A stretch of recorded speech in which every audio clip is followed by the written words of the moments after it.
umas introduções lindas e uns fechamentos incríveis também. Vai lá, Carla.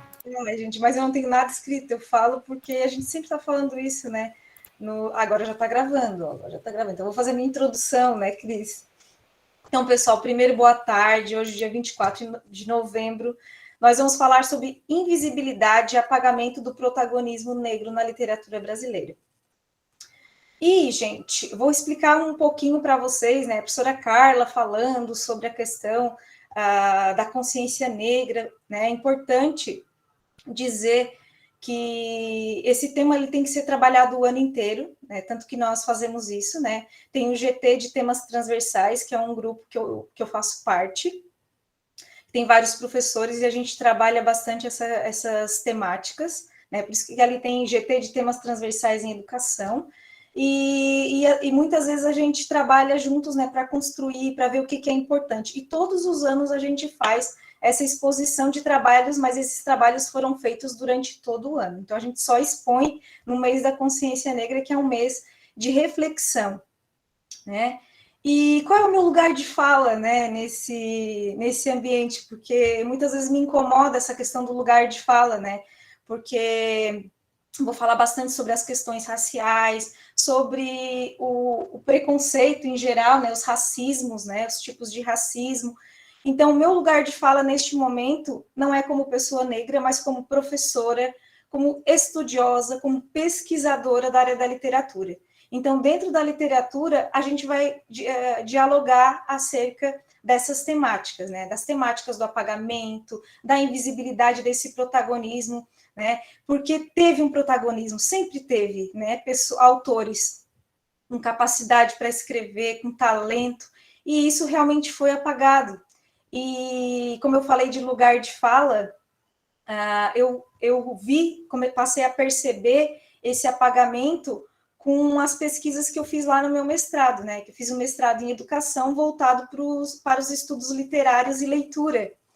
Então, através dessa pesquisa que eu fiz, eu comecei a ver essa questão da invisibilidade, desse apagamento, né, a representação que as pessoas negras tinham nos livros, né, que eu vou chamar ali mais à frente de livros de leitura, né, que foram considerados os primeiros livros de leitura nas escolas, então seria como uma literatura infantil, tá?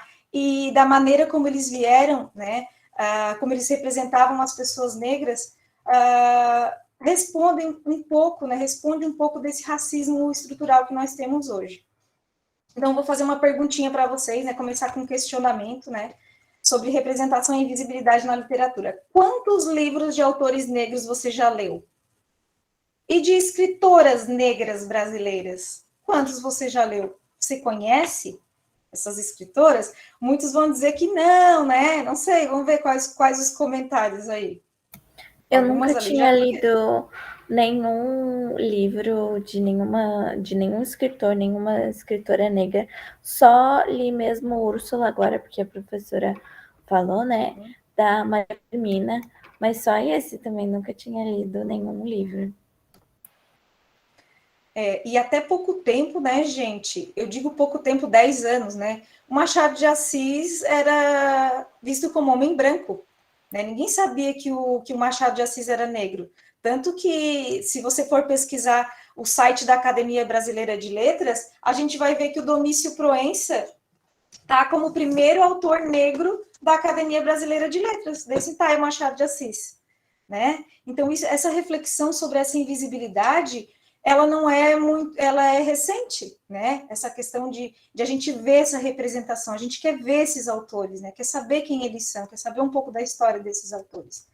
E, gente, antes de a gente continuar, porque eu vou falar bastante sobre a questão do racismo pessoal, né? O racismo individual, que é esse racismo que a gente conhece, né? De chamar em determinados nomes, de achar que a raça negra, né, a etnia negra é inferior, né, esse é um racismo individual. Depois eu vou falar bastante do estrutural e do institucional.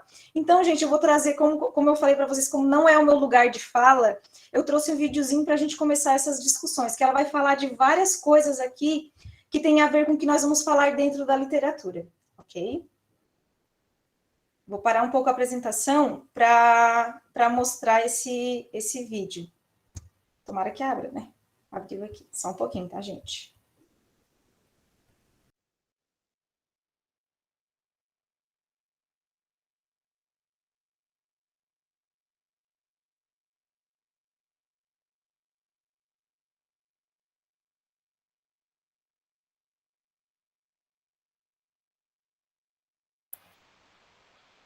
Será que a professora Carla caiu, será? Faz aí, Carla?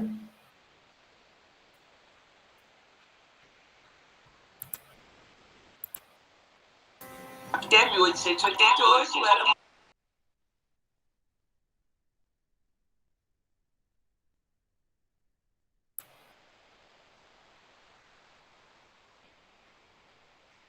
Carla? Eu acho que ela caiu, Emerson. Vou falar com ela aqui no WhatsApp. E ela tinha dito, né? Tomara que não caia. Gente, eu já caiu, tá? Eu tô voltando. Quer mandar o link? Eu posso passar daqui.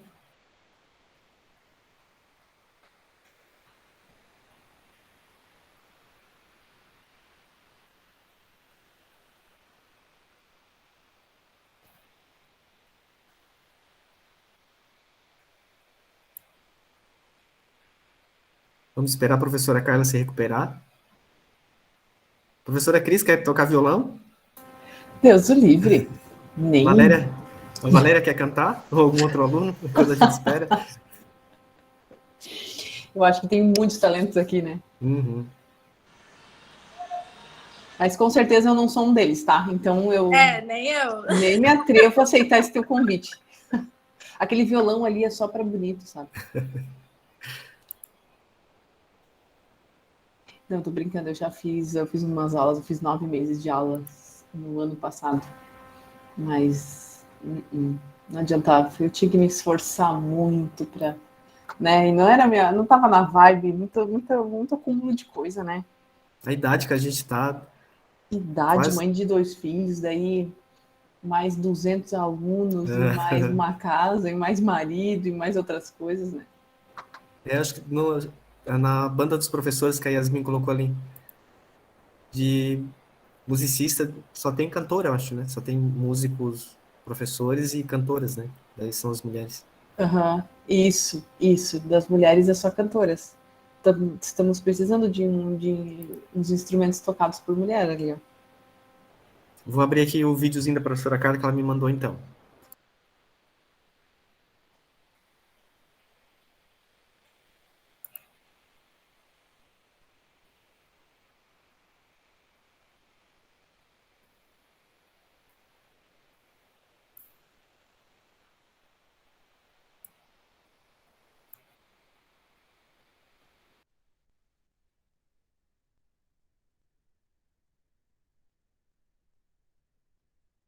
Eu vou cortar aqui meu microfone, vocês estão vendo na tela? Estamos vendo. Então tá, vou tirar meu microfone aqui, qualquer coisa me chama, tá? Até 1888 éramos trabalhadores escravizados, mas trabalhávamos. A partir daí somos vistos como preguiçosos, que não gostamos de trabalhar, vadios. O racismo institucional existe, né? E atua dessa forma na vida das pessoas negras, porque existe o racismo que foi estruturado ao longo, né, do final do século XIX até o que a gente vivencia hoje.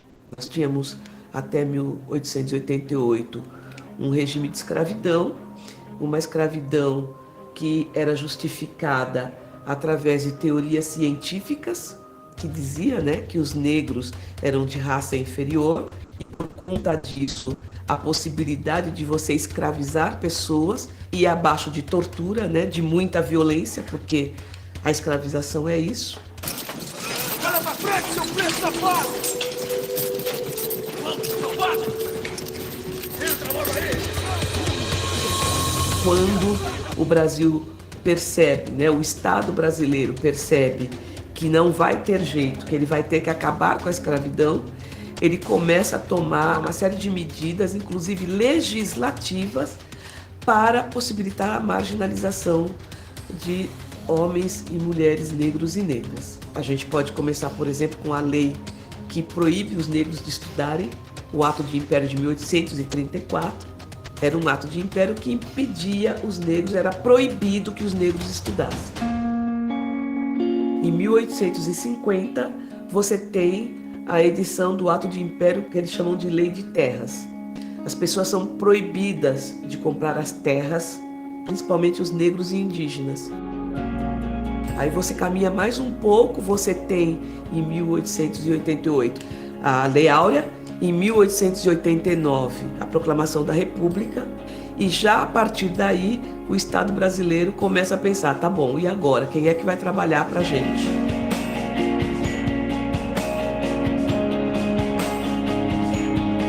Os seres humanos é uma espécie só.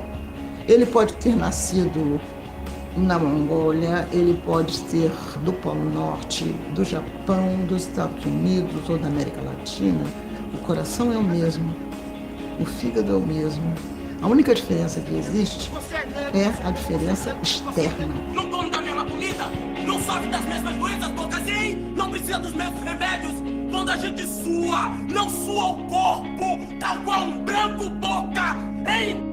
A partir daí somos vistos como preguiçosos, que não gostamos de trabalhar, vadios. As mulheres são vistas como prostitutas, como hipersexualizadas, né? Macumbeiras. Então, já pensando nisso, eles já começam a trazer os europeus, principalmente alemães e italianos, para substituir a mão de obra escrava. Muitos desses europeus vêm para o Brasil já recebendo um pedaço de terra, algum dinheiro e animais. E o que acontece com essa massa de homens e mulheres negros e negras após a abolição da escravatura? Sem terra, sem educação e sem trabalho. Em 1890, a República, né, tem as suas primeiras leis penais, dentre elas a lei de vadiagem. Os negros que eram encontrados sem trabalho na rua poderiam ser presos. E você tem a lei do capoeira, que proíbe os negros de jogarem capoeira ou de manifestar as suas culturas na rua, porque, na verdade, o intuito, além de proibir essa manifestação, era proibir o agrupamento, o ajuntamento de negros nas ruas. E é por isso que a gente fala hoje que a gente tem um racismo que ele foi estruturando-se.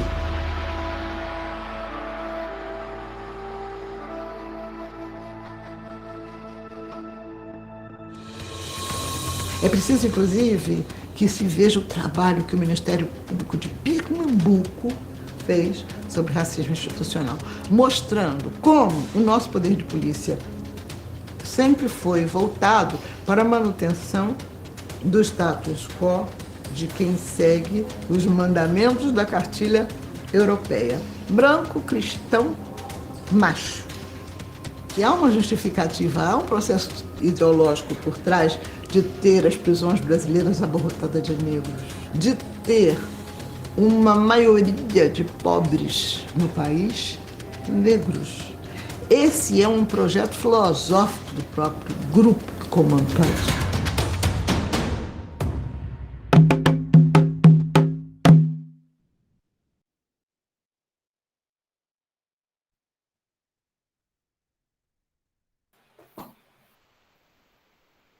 Professora Carla, tá aí? Então, pessoal, voltei, gente. O que eu temia aconteceu, né? Às vezes, quando abre um vídeo aqui, decai a minha internet. Tem outro vídeo, gente, que é muito importante. A gente acabou de ver, né, um tipo de racismo, né, estrutural, e também tem agora racismo institucional, que é importante, tá? Para vocês compreenderem a questão de como isso influencia na empregabilidade de pessoas negras, tá? Eu coloquei ali o link, professor Emerson, se puder passar, porque senão vai cair minha internet de novo.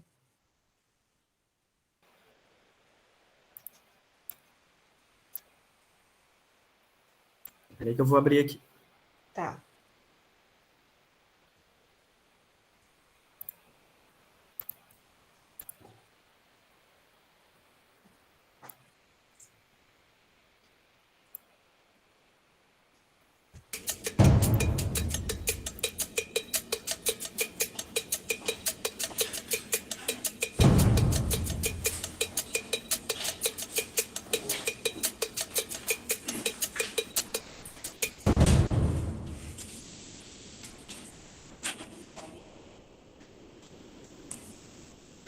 Muito obrigado por terem vindo. Eu vou mostrar algumas fotos para vocês e eu queria que vocês me dissessem o que vocês veem nessa foto. Tá atrasado. Tá com pressa. E essa? Ela é designer de moda. Escolhendo uma roupa para ela comprar. Executivo, pode ser na parte de finanças, pode ser na área de RH. Mais uma. O pai está cuidando do jardim da casa dele. Com certeza ele não tem cara de ser empregado da casa, não. Tá limpando a casa dela, tá limpando a pia. Eu achei grafiteira, tem jeito de grafiteira. No grafite é uma arte, não é vândalo, não é uma vândalo.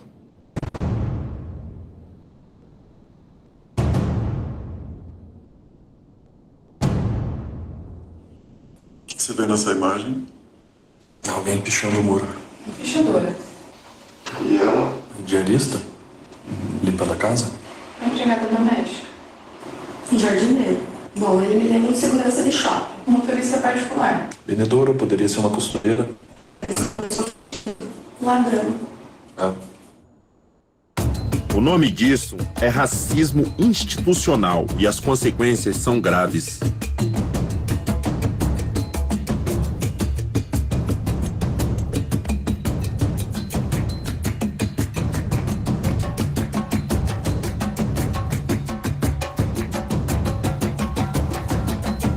Chega de fingir que é normal. Racismo é crime.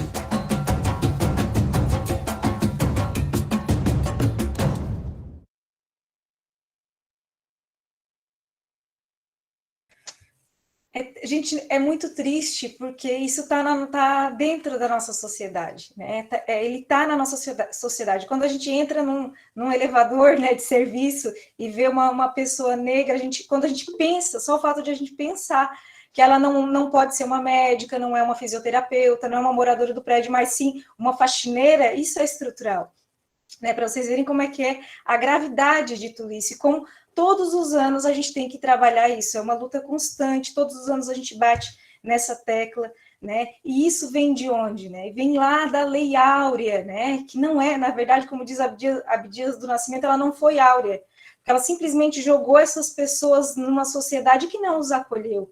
Então, o que mais, assim, me deixa chateada é quando a pessoa diz, né, essas cotas, né, como se fosse um favorecimento para essas pessoas, né? E não é, gente, as cotas, elas não tiram a vaga de ninguém, essas vagas são reservadas a essas pessoas, né, uma espécie tipo de reparação histórica, e muitas pessoas não entendem, né, que essas pessoas simplesmente foram jogadas à margem da sociedade, não foram acolhidas, foram proibidas de estudar, proibidas de ter posse das terras, né.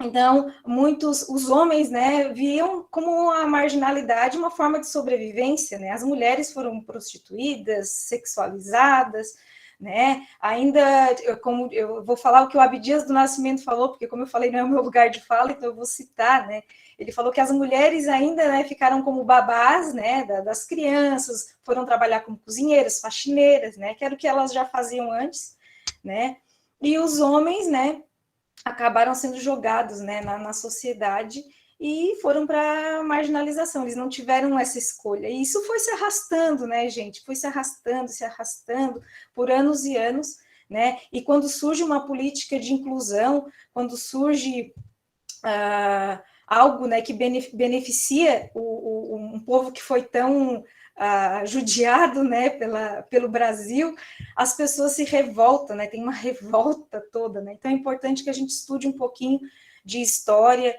né, desses povos que fazem parte da história da história do Brasil, né, nós temos uma cultura afro-brasileira, e é isso que é o objetivo dessa conversa hoje com vocês, né. Pode falar, Natália, adoro quando me interrompem. Vocês estão me ouvindo?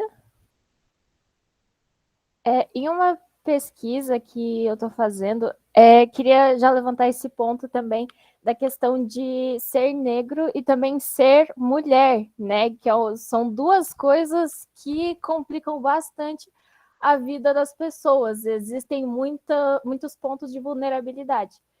E, de acordo com dados do Atlas da Violência, em 2019, foi registrada uma taxa de 65,8% de mortalidade de mulheres negras, esse dado, no caso, o número de mulheres negras que são mortas é 65,8% maior do que mulheres não negras.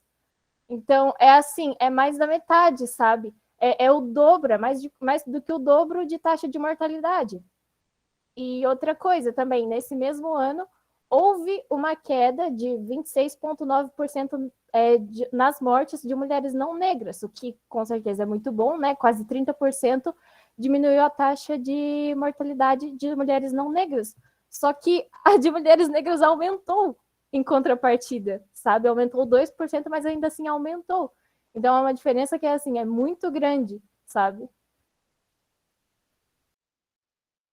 É gritante, né? A Natália também, deixa eu apresentar a Natália, porque a Natália ela faz parte, né, do nosso, eu digo que é o nosso coletivo, né, do GT de temas transversais, então ela também, né, faz materiais para nós, participa bastante. Muito obrigada, Natália, por ter trazido essa temática, e é bem triste, né? Então, as pessoas, quando elas julgam, né, quando acham que o povo negro está sendo beneficiado por alguma lei, por alguma atitude, né, elas não têm essa vontade de procurar as estatísticas, parece que não tem uma vontade, né?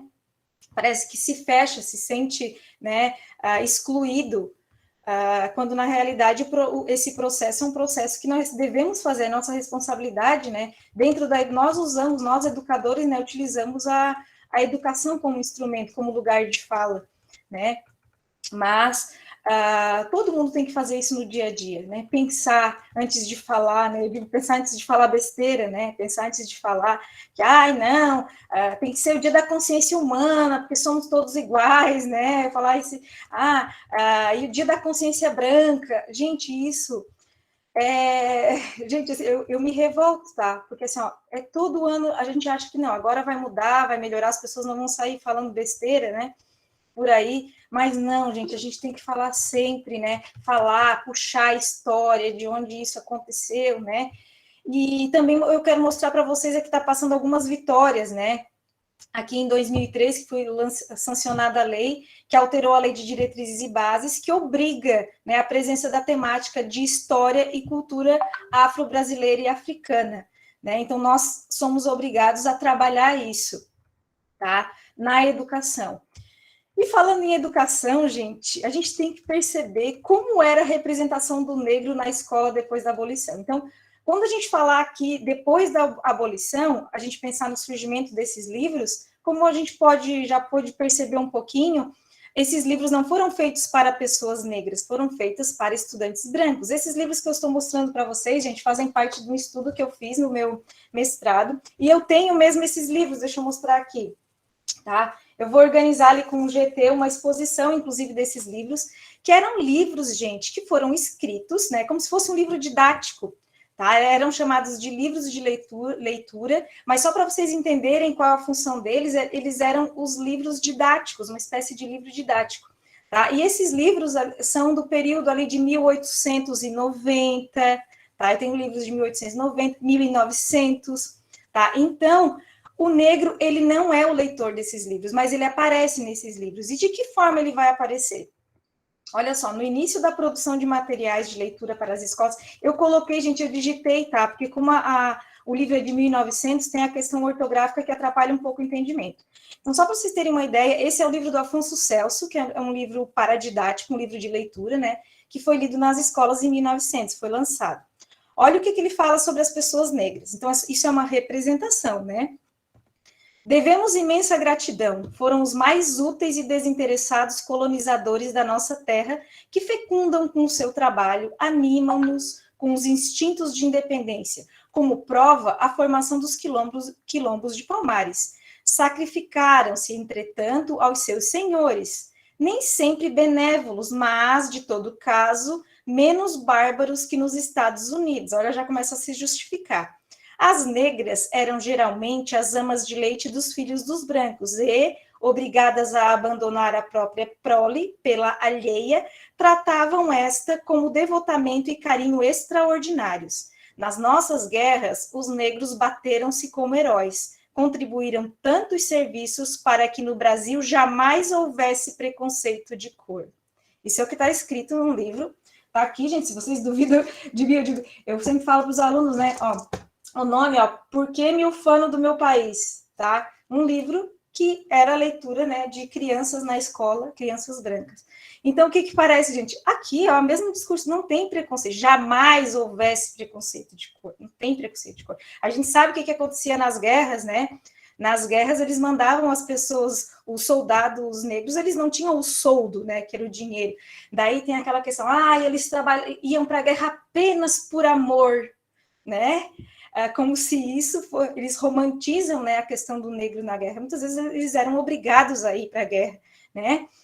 Obrigados a ir, e daí tem essa questão, né, de não ter o preconceito de cor. Esse livro é um livro extremamente ufanista, que chega a ser meio brega, né, mas era isso que as crianças tinham em mãos para ler sobre a população negra. Os voluntários da pátria. Eu tenho esse aí também, Maurício, tá? Eu tenho os voluntários da pátria também. Olha só, gente, aqui é um livro do Rocha Pombo. Rocha Pombo, deixa eu pegar aqui, ele é escritor também dos primeiros livros de... Deixa eu achar onde é que está meu Rocha Pombo aqui, que já perdi. O Rocha Pombo... esse aqui, ó, Nossa Pátria. Tá? Esse livrinho aqui. Opa, aqui. Tá? Ele foi um dos primeiros escritores de livros paradidáticos também, e livros de história para o ensino superior. Tá? E nesse livro Nossa Pátria, que é tipo um livro didático de história, ele fala o seguinte, só para vocês entenderem a fala daquela mulher que falou sobre o racismo estrutural, da questão, né, das questões científicas que inferiorizavam o negro nessa época. Então, olha só o que ele diz nesse livro. O africano é preto por causa do clima da África, que é muito quente, mas é uma raça muito boa, principalmente de muito bom coração. Quase todos, em vez de odiar, ficaram logo querendo bem aos senhores. Sobretudo, as mulheres foram as grandes amigas das crianças. Trabalhadores, obedientes e muito espertos, os africanos fizeram muito pelo progresso do país, sofreram bastante saindo do meio dos seus, saindo do meio dos seus. E às vezes o sacrifício para eles era tão grande que chegavam a morrer de saudade. Olha, gente, era de saudade, né? Eu fico lembrando, né, do que aparece depois na literatura. A Guerra dos Farrapos, ali tá falando, né? A Guerra dos Farrapos, a Maria Sodré está falando ali nos comentários. Né? Então, olha só, não terminou ainda, né? Terminou ali no morrer de saudade. Afinal, a raça foi recompensada, pois os descendentes daqueles pobres escravos hoje são iguais aos antigos senhores, e, sem dúvida, muito mais felizes do que os parentes que ficaram lá na África.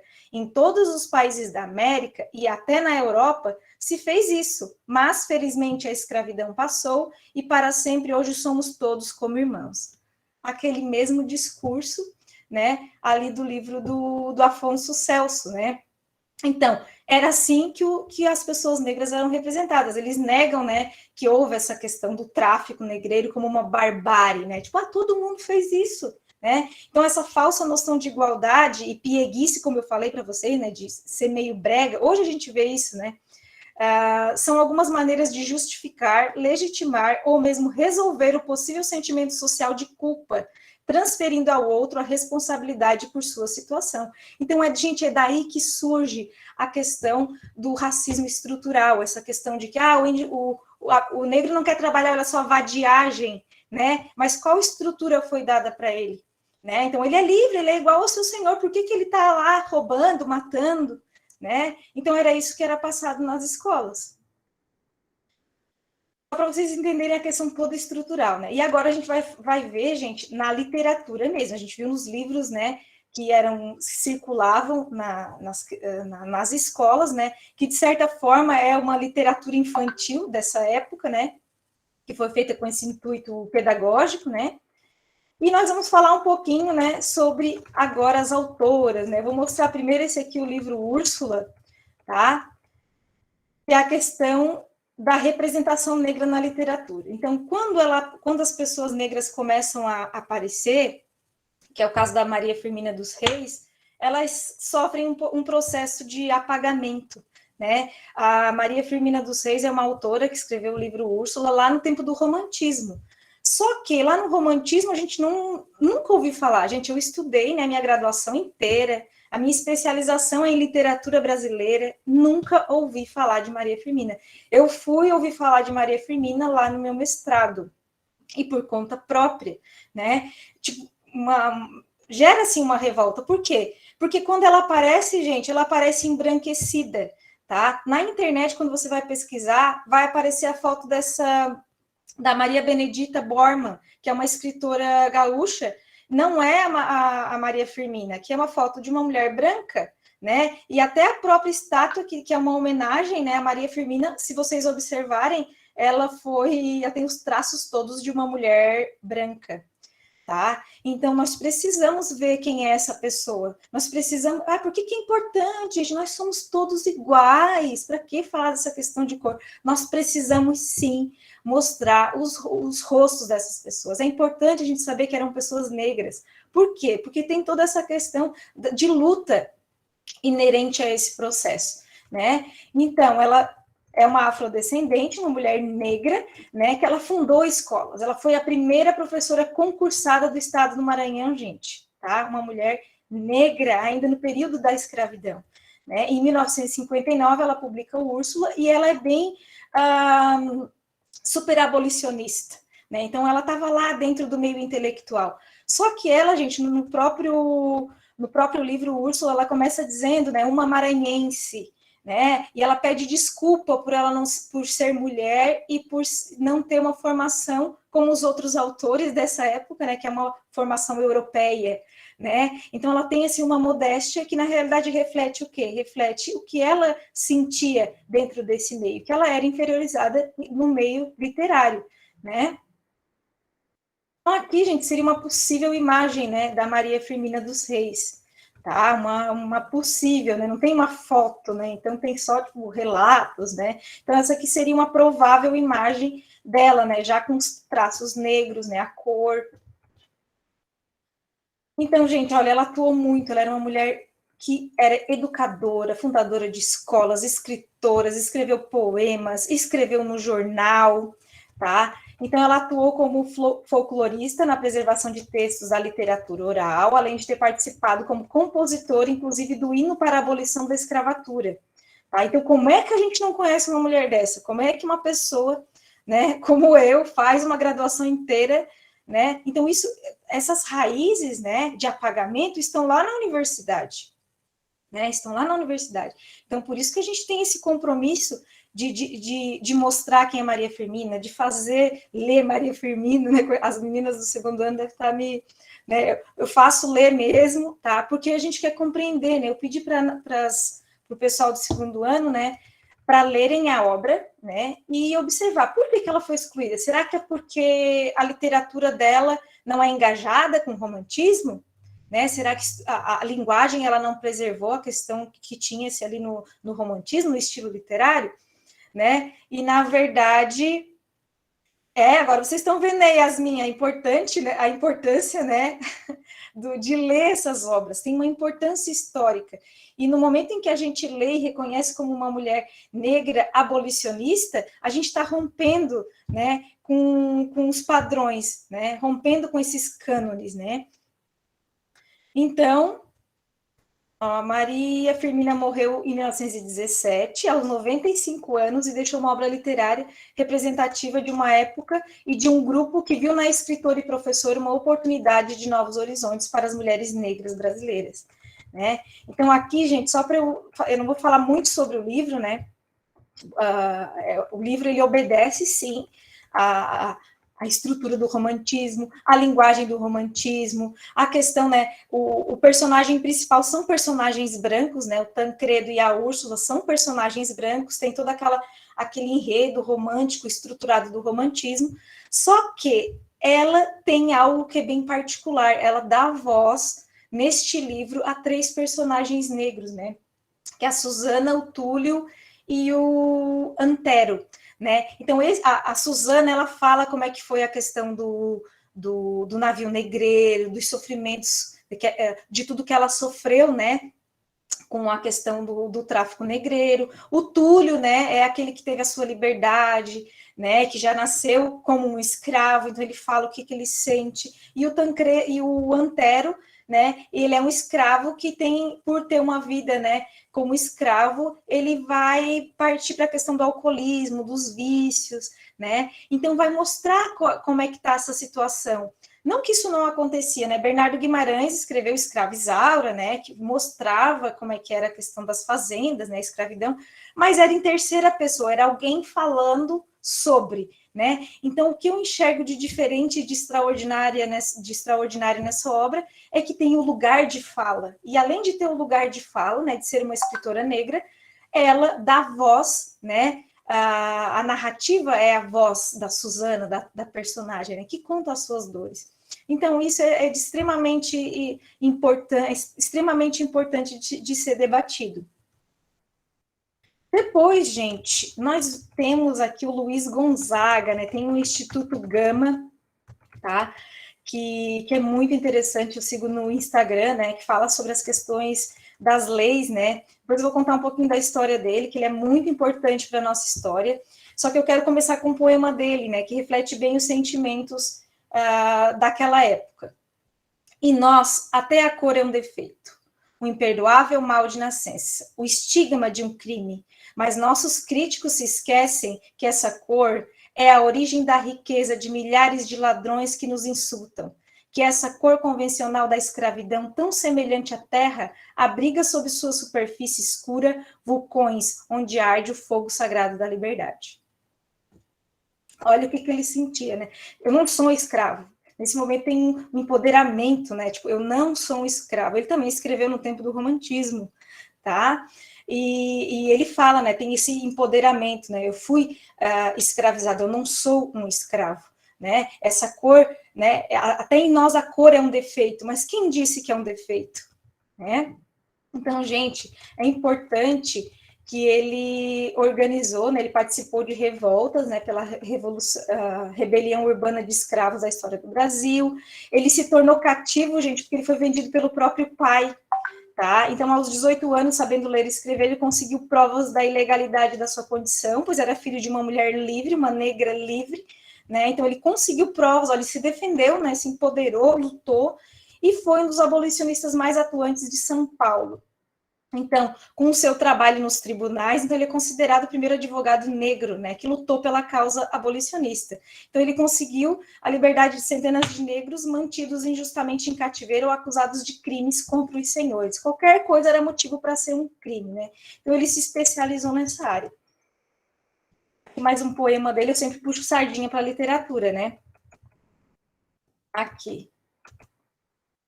Também desse mesmo autor, do Luiz Gama. Eu bem sei que sou qual grilo, de maçante e mau estilo, e que os homens poderosos dessa arenga receosos hão de chamar-lhe tarelo, bode, negro, mongibe. Porém, eu, que não me abalo, vou tangendo o meu badalo, com repique impertinente, pondo a trote muita gente. Se negro sou, se sou bode, pouco importa. O que isso pode? Bodes há de toda a casta, pois que a espécie é muito vasta. Há cinzentos, arrajados, baios, pampas e malhados, bodes negros, bodes brancos, e sejamos todos francos, uns plebeus e outros nobres. Bodes ricos, bodes pobres, bodes sábios importantes, e também alguns tratantes aqui, nessa boa terra, marram tudo berra. Né, ele está falando da questão, né, a questão da bodarrada, né, eles chamavam os negros, né, gente, uma ação de preconceito, e aqui ele faz uma questão filosófica, nós somos todos bodes, de todas as cores, todos nós somos seres humanos, e ele não se abala com isso, né, então segue a luta, né, do empoderamento. E, gente, falando, né, da questão de negritude, branquitude, né, como eu falei lá no início, Machado de Assis, né, por quanto tempo ele foi embranquecido, né, isso há pouco tempo, né, que a gente sabe que quem, gente, aqui pode me ajudar nessa questão, né, vocês sabiam que Machado de Assis era um escritor negro? Sempre nos livros ele apareceu nessa figura, né, branca ou embranquecida, né? Então, eu descobri há pouco tempo atrás no Twitter, inclusive, que deu assim, não sei quem que foi que refez essa imagem dele, né, e mostrou que ele realmente era negro. Uhum. Aqui, gente, eu não peguei a foto que foi encontrada, né? Por isso que eu digo, né? Um exemplar de 1908 de uma revista argentina, um pesquisador achou uma foto dele negro. Daí começou esse estudo, né? E daí se percebeu, na certidão de óbito dele estava como homem branco, né? Também, né? Então, deixa eu ver se aparece aqui, né, a foto dele, e essa imagem foi uma campanha da Faculdade Zumbi dos Palmares, e a fotografia é feita pelos irmãos Bernardelli, tá? Então, essa foi a foto original, e depois a outra foi, né, essa aqui é a foto, olha só, essa aqui dá para ver bem os traços, né, nitidamente negros, tá? Do Machado de Assis. Esse Machado de Assis, olha, gente, olha como a gente vê nos livros, né? Então, gente, o nosso realismo também teve autores negros, né? Nós temos autores negros no romantismo, né? Mulheres negras no romantismo, nós temos no realismo também autores negros, né? Machado de Assis é o primeiro homem negro da Academia Brasileira de Letras, né? Lima Barreto também, quem já estudou a história do Lima Barreto sabe o quanto ele sofreu, inclusive até enlouqueceu, né? A gente foi parar nos hospícios, porque ele sofria, né, gente? Ele era herdeiro de uma negra, ele é filho, né, de uma negra alforriada também, né? Ele trabalhou no serviço público, foi muito vítima de racismo, então as pessoas, né, não valorizaram a obra dele enquanto ele era vivo, por causa dessas questões raciais, né? O mesmo ocorre com o Aleijadinho, o Emerson está falando aqui, deixa eu ver aqui, Emerson. O mesmo ocorre com o Aleijadinho, escritor do barroco brasileiro. Mesmo entre muitas controvérsias sobre o artista, não há dúvidas de que era negro, né? Então é isso, gente, é isso que eu digo. As pessoas, né, diziam, o negro é isso, o negro é aquilo, mas cadê a representatividade? Havia representatividade, havia luta, só que isso foi apagado, tá? Isso foi apagado, né? Um dos fundadores, exatamente, fundador da Academia Brasileira de Letras, né? Então, isso é extraordinário. Então, a gente tem que saber, porque essa representação é importante para as pessoas. E aqui eu acho que é uma coisa bem... O Cruz e Souza, que nós já falamos bastante ontem, né? O poeta simbolista, que sofreu também, gente. A gente falou ontem, quem participou do encontro, a gente até citou, né? Que ele foi impedido de ser um promotor em Laguna, porque ele era negro. Então, ele foi impedido, né? Então, tem essas questões, né? A vida do Cruz e Souza foi muito sofrida, né? Ele perdeu os filhos muito cedo, ele morreu muito cedo também, e a mulher dele acabou enlouquecendo por causa da perda dos filhos, acho que foi tuberculose, né? A morte dos filhos dele. E além de tudo isso que ele sofreu, por mais que ele fosse um gênio, por mais que ele fosse extremamente, os poemas dele são geniais, né? E ele estudou muito, né? E mesmo assim ele não conseguiu reconhecimento. Qual é o porquê disso? Está onde? Preconceito racial. Então aqui, gente, é um poema que já apareceu ontem, né, nos videopoemas, mas eu vou ler de novo porque ele trata bem dessa questão da subjetividade que se tem no poema, né? Ó, toda a alma num cárcere anda presa, soluçando nas trevas entre as grades do calabouço, olhando imensidades, mares, estrelas, tardes, natureza. Tudo se veste de uma igual grandeza, quando a alma entre grilhões as liberdades sonha, e sonhando as imortalidades, rasga o etéreo o espaço da pureza. Ó, almas presas, mudas e fechadas, nas prisões colossais e abandonadas, da dor, no calabouço atroz funéreo, nesses silêncios solitários graves, que chaveiro do céu possui as chaves para abrir-vos as portas do mistério? Então, aqui o simbolismo ele é muito simbólico mesmo, né? Mas aqui a gente vê essa questão, né? Da questão da morte, né? Romper, rasga o etéreo espaço da pureza, né? A chave, né, desse mistério, que é o mistério da vida, né? Porque, de certa forma, ele se sentia aprisionado em um corpo negro.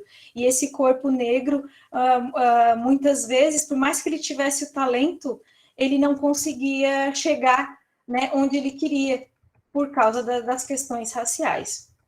Então, como eu falei para vocês, né, ele teve uma educação ótima, patrocinada pelos antigos proprietários dos pais, né? Como eu falei para vocês também, ele foi proibido de assumir o cargo de promotor público, e os filhos morreram prematuramente, né? Modo trágico. Então, Cruz e Souza também foi acometido pela tuberculose e resolveu se mudar para Minas Gerais com o intuito de melhorar a sua saúde, mas ele faleceu, tá? Com 36 anos, veja, muito jovem, né? E ele foi apelidado de Dante Negro, Cisne Negro, né? Isso, mas eu vejo que ele foi bastante aclamado depois da morte dele, né? Aqui, gente, esse aqui também, o Vida Obscura, também é muito pessoal também, né? Esse sentimento, né, de estar preso a esse corpo, né? O mundo para ti foi negro e duro. Aqui é uma questão do Enem, tá, gente? Que caiu no Enem. Não vou nem falar sobre essa questão do Enem, né? Não vou dizer, gente, leiam Cruz e Souza porque cai no Enem. Não é isso, tá, gente? É porque a literatura, ele foi o maior poeta do simbolismo brasileiro, né, gente? Ele foi um exemplo. Solano Trindade, adoro, né? Solano Trindade.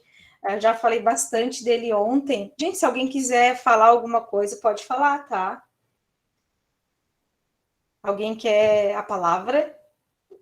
O Solano Trindade, ele fundou o Teatro Experimental Negro, tá? E ele, junto com Abdias Nascimento, ele tinha esse compromisso de resgatar essas pessoas, homens e mulheres, e trazer para o mundo da arte, né?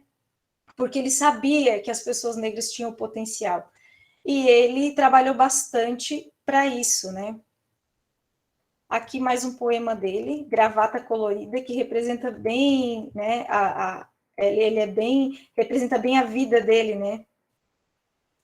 Ó, quando eu tiver bastante pão para os meus filhos, para minha amada, para os meus amigos e para os meus vizinhos, quando eu tiver livros para ler, então eu comprarei uma gravata colorida, larga, bonita, e darei um laço perfeito e ficarei mostrando a minha gravata colorida a todos que gostam de gente engravatada, né? Que é aquela questão, né, do simbólico, né, do simbólico da gravata, né, e a gente já discutiu bastante isso ontem, mas eu queria mostrar mesmo esse aqui, gente, que esse aqui parece que foi escrito ontem, né, do Trem Sujo da Leopoldina. Ele foi preso por causa disso, tá, gente? Ele foi preso por causa desse poema, né, que denuncia o que? A fome. E quando a gente vê essa questão da denúncia contra a fome, parece uma coisa tão contemporânea, né? E esse poema, ele tem uma sonoridade que ele imita o som do trem, tá? Então ele começa, né? Trem sujo da Leopoldina, correndo, correndo, parece dizer, tem gente com fome, tem gente com fome. Você tem que imaginar a sonoridade do trem. Depois, pi, estação de Caxias, de novo a dizer, de novo a correr. Tem gente com fome, tem gente com fome, tem gente com fome. Vigário Geral, Lucas, Cordovil, Brás de Pina, Penha Circular, Estação de Penha, trem sujo da Leopoldina, correndo, correndo, parece dizer, tem gente com fome, tem gente com fome, tem gente com fome. Tantas caras tristes querendo chegar em algum destino, em algum lugar. Trem sujo da Leopoldina, correndo, correndo, parece dizer, tem gente com fome, tem gente com fome, tem gente com fome. Só nas estações, quando vai parando, lentamente começa a dizer, se tem gente com fome, como se ele estivesse desacelerando o trem, ó. Se tem gente com fome, dá de comer. Se tem gente com fome, dá de comer. Se tem gente com fome, dá de comer. Mas o freio de ar, todo autoritário, manda o trem calar. Psiu, que é o quê? O som do freio do trem. Então ele está fazendo uma analogia, né? Uma analogia da fome, né, com essa questão do trem e do mandar calar, né? Ninguém gosta de que apareça, que tenha denúncia de fome, né? Então, a Solano Trindade é bem isso mesmo, gente, é luta, é ser preso por causa de um poema, né? Então, desde cedo ele revelou essa consciência artística e étnica, né, de quem sou eu, né, qual é o meu compromisso, e utilizou a arte para isso, né? Então, com 20 e poucos anos, né, ele viu que não tinham negros nas universidades, né, fundou a Frente Negra Pernambucana, junto ao sociólogo José Vicente Lima, tá, que é um movimento chamado de Segunda Abolição, e fez, né, várias atitudes, né, várias lutas para inserir esse povo, coisa que o governo, né, na época, não fez, né, A sociedade não fez isso. Então, era uma atitude, né? No mesmo ano, ele fez a Frente Negra Pernambucana, mudou o nome para Centro de Cultura Afro-Brasileiro. Olha só quanta luta, gente. Quanta luta tem, né? Uma pessoa, um autor, tanta luta. E muitas vezes alguém vai lá e simplesmente, gente, isso não é importante, né? Imagina nessa época, né? O que isso significava, né? Na época em que começava a soprar pela Europa, o vento do nazismo lançou uma carta manifesto pela igualdade racial. Não faremos lutas de raças contra raças, porém ensinaremos aos nossos irmãos negros que não há raça superior nem inferior. E o que nos faz distinguir um dos outros é o desenvolvimento cultural. Tipo, nós temos talento, né? E ainda invoca os escritores Humberto de Campos, né? Os escritores modernistas da época, né? Então, gente, um grande, grande autor. E Carolina Maria de Jesus, gente, Carolina Maria de Jesus, autora do Quarto de Despejo, né, uma mulher favelada, né, como ela mesma se diz, uma mulher negra, favelada, criando os filhos sozinha, catando papelão, comendo comida do lixo, né, e ela escrevia, né, ela gostava de escrever, escrevia num diário, e acabou sendo descoberta pelo Audálio Dantas, né, que é um jornalista, foi descoberto e publicou o livro, né, Quarto de Despejo. Sugestão para vocês também, deixa eu ver se eu consigo, tem que ver se está aparecendo na câmera, deixa eu ver aqui, deixa eu olhar aqui, ver se vocês conseguem, Quarto de Despejo, tá? No Quarto de Despejo, gente, ele é em formato de diário, né, e ele fala o quê? A rotina de uma mulher, né, negra na favela, tá? Na favela do Canindé, em São Paulo, e os relatos dela ficaram muito conhecidos, né? Ela ganhou dinheiro com isso, conseguiu sair da favela, tá? Então, de certa forma, ela teve teve sucesso, mas depois, gente, ela começa a relatar algo que é muito interessante nesse outro livro dela, que é o Casa de Alvenaria, né? Ela sempre cita no Quarto de Despejo que o sonho dela é ter uma sala de visitas, né? E aqui no Casa de Alvenaria, que é quando ela se muda, quando ela sai da favela, né? Ela fala dessa questão, né? De que muitos fogem ao me ver, né? Por causa da minha cor. E ela viu de uma forma, assim, bastante grave na vida dela, né? Que ela sofria mesmo esse preconceito de cor. Isso ficou bem nítido, né? Então, o fato de ela ser uma mulher, né, uma mulher que teve sucesso na literatura, né, na favela, ela, inclusive, né, foi sair de lá a pedradas, né, porque as pessoas, tipo, ela dizia no diário que ficavam com inveja dela, né, depois ela foi muito perseguida, né, porque as pessoas vinham pedir, você ficou rica, né, então você vai ter que nos ajudar, então ela relata bem essa questão. Mas o que é mais importante no Casa de Alvenaria é a questão racial, e ela fala, né, como é difícil ser uma mulher negra, e ela não fala que ela quer ser branca, mas ela fala que é difícil, né? Tanto que um dos poemas que a gente leu ontem, né, tinha essa temática, né? Que ela quer renascer em um lugar onde o negro seja valorizado. Quer dizer, ela não é uma mulher que tinha vergonha, mas ela sabia que a vida dela, né, ficava muito difícil pelo fato de ser negra, né? E a questão, né, que é muito bonita, né, porque ela narra bastante aqui no Casa de Alvenaria, é a questão de quando os filhos dela, né, pediram uma maçã, para comprar uma maçã, e eles compraram uma maçã, eles ficaram admirando aquela maçã, né, ai, que bom, agora a gente pode comprar comida, a gente não precisa catar do lixo, né, só que parece, assim, que o fato de ela ter ascendido, né, socialmente, ela sente as pessoas ficam com raiva dessa ascensão, né? Parece que o pobre faz passando fome, né? É uma coisa muito intrigante, né? Então, por isso que eu digo, vocês precisam ler. Eu até queria pegar um trechinho aqui, gente, só deixa eu ver se não... eu acho que eu desmarquei aqui. Tá? Que ela fala da questão, né, do negro vadio, né? Esse povo da favela que não quer trabalhar e tal. Daí ela está conversando com uma outra pessoa que ela diz assim, gente, essa gente não come. Como é que as pessoas vão ter vontade de trabalhar, vão ter força se as pessoas não comem? E realmente, gente, as pessoas... O que a Carolina Maria de Jesus fala é que, gente, ela vive com fome, né? E é uma fome e um vazio que não é só de comida, né? É um vazio de tudo, é desamparada, ela é bem política, né? Gente, é assim, é o choro o tempo inteiro, tá? Daí tu vai ler o Casa de Alvenaria, pronto, Casa de Alvenaria a gente vai ver o sucesso, né, da Carolina Maria de Jesus. Daí tu vê que as dores são trocadas, né? Ela mesma fala, quando ela chegou no primeiro dia que ela foi morar, depois que ela se mudou, que ela foi morar na Casa de Alvenaria, que ela tinha sala de visita, ela não sabia dizer o que ela sentia, que ela não achava que fosse aquilo, né? Porque os filhos dela, no bairro onde ela se mudou, sofriam um preconceito, né? Ah, não brinquem com esses moleques, né? Então, olha só, gente, né? A ascensão social para uma mulher negra, né? Todo mundo ficava dizendo, ah, você tem que se casar, né? Mas eu não quero me casar, né? Parece que ela era obrigada a se casar, a fazer determinadas coisas, né?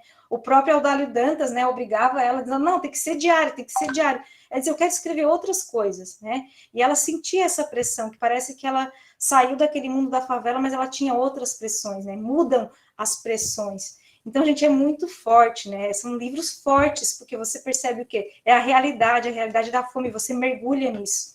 Porque, gente, assim, ó, esse universo de passar fome, a gente pode até ter passado um trabalho na vida, né, gente?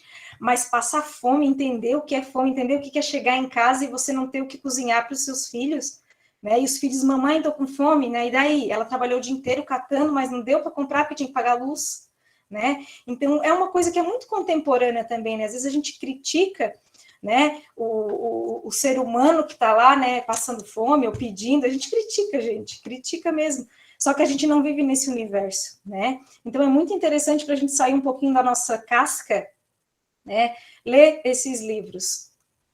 Falei demais já, né, gente? Ninguém quer falar nada? Não, estamos aqui acompanhando. Então tá, gente, porque eu sou militante, tá? Se me deixar aqui, gente, eu falo o tempo inteiro. Eu digo assim, é que a literatura me ensina, né? E eu acredito, assim, que outros tipos de livro, né? Eu sempre falo para os meus alunos, né? Leiam literatura de entretenimento, leiam literatura estrangeira, mas a gente precisa, para a gente amadurecer, a gente tem que ler o que é nosso, a história do nosso povo, a nossa história, né, afro-brasileira, nossos autores afro-brasileiros, para a gente entender a nossa sociedade, a gente tem que saber como ela foi construída, e ela foi construída toda errada, né? Então, muito do que acontece hoje, né, até o surgimento das favelas, a gente tem uma coletânea que eu tenho que ler ainda, que é o Rio de Janeiro do Meu Tempo, que fala bem essas questões, né, do surgimento das favelas e tudo, e a gente vê que poxa, né, é tudo uma questão de abandono, né, das pessoas que foram abandonadas, do povo negro que foi abandonado, né, e daí a gente vê essas pessoas, né, tão fortes, né, como todos que eu já falei para vocês, mulheres negras fortes ali, lutando para mostrar a sua história, né, querendo mostrar a sua literatura, e eram mesmo assim invisibilizadas, né. E aqui nós temos outro autor que é extraordinário também, tem esse livro, Negroesia, que vai estar lá na biblioteca, né, professor Emerson?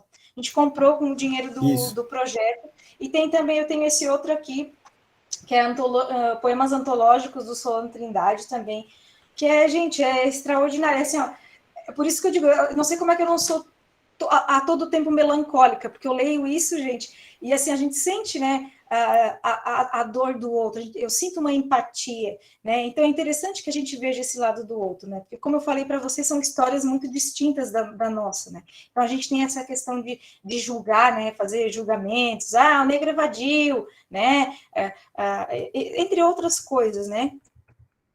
Então, gente, Luiz Silva é outra pessoa, gente, extraordinária também, né, escritor, professor universitário, tá? E o que mais que eu posso falar dele, gente? Desse poema que eu amo, tá? Eu escolhi um aqui que caiu no vestibular, tá? Peguei lá do Enem, olha só, cai no Enem. Quebranto. É aquele poema que eu falei para vocês no vídeo poema, que as meninas fizeram vídeo poema, né? Que é a questão que, ó, às vezes eu sou o policial que me suspeito, que me peço documentos, e mesmo de posse deles, me prendo e me dou porrada. Ó, é esse negócio, a voz do branco dizendo que eu sou bandido, que eu não posso. Às vezes eu escuto isso, e às vezes eu acredito nisso, né? Então, às vezes eu sou o porteiro, não me deixando entrar em mim mesmo, a não ser pela porta de serviço. Às vezes faço questão de não me ver, entupido pela visão deles, sinto minha miséria concebida como um eterno começo. Fecho-me o cerco, sendo o gesto que me nego, a pinga que me bebo e me embebedo, o dedo que me aponto e denuncio o ponto que me entrego, às vezes. Então, assim, gente, como eu falei para vocês desde o início, é uma luta constante, que às vezes esse discurso do outro, né, o discurso do branco, dizendo que ele é inferior, dizendo que usando teorias científicas, né, em pleno século XXI, para dizer que é inferior, que esse não é o lugar dele, e às vezes a pessoa acaba absorvendo isso, né? Então, isso o Kut traz para a poesia. Então, como é importante, né, dar esse lugar de fala para essas pessoas. Gente, essa aqui também caiu no vestibular, eu não conhecia, tá? Que era a Estela do Patrocínio. Também ela foi conhecida por uma estudiosa, né?